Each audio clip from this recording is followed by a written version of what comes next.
9-10 సంవత్సరాలు మన ముఖ్యమంత్రి మన కల్వకుంట్ల చంద్రశేఖరరావు చేసి చూపెట్టి జనాలకు కూడా సాత్కున్నాడు. వంటిది ఇప్పుడు ఈయన ఏదో నేను పెద్ద ముఖ్యమంత్రి రాహుల్ గాంధీ, సోనియా గాంధీ, ఏదో ప్రియాంక గాంధీ అట ఏం ఏం చేస్తారా వీళ్ళు? వాళ్ళు ఎక్కడ ఢిల్లీలో ఉంటారు. ఇక్కడ రాష్ట్రంలో ఉండేటోళ్ళు ఎవరు? రాష్ట్రానికి పరిపాలించేటోళ్ళు ఎవరు? రాష్ట్రాన్ని బాగు పెట్టేటోళ్ళు ఎవరు? నిరుపేదలకు బాగు చేసేటోళ్ళు. ప్రజాపాలన అన్నావు, ప్రజాపాలన అన్నావు. ఏ ప్రజాపాలన ఏం మంచి పని చేసినావు? మరి చెప్పు. చెప్పి నువ్వు రా, చెప్పి నువ్వు ఓట్లు అడగరా.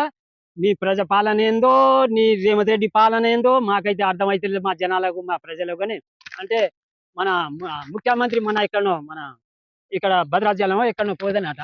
పోతే నేను కూడా టీవీలో చూసిన. అంటే ఆయన ఏమన్నాడు అంటే, మన రేవంత్ రెడ్డి, నువ్వు బస్ యాత్ర చేయి, నువ్వు ఏమైనా చేయి, కానీ నీకైతే ఓట్లు వేయరా అని అన్నాడు. సరే సరే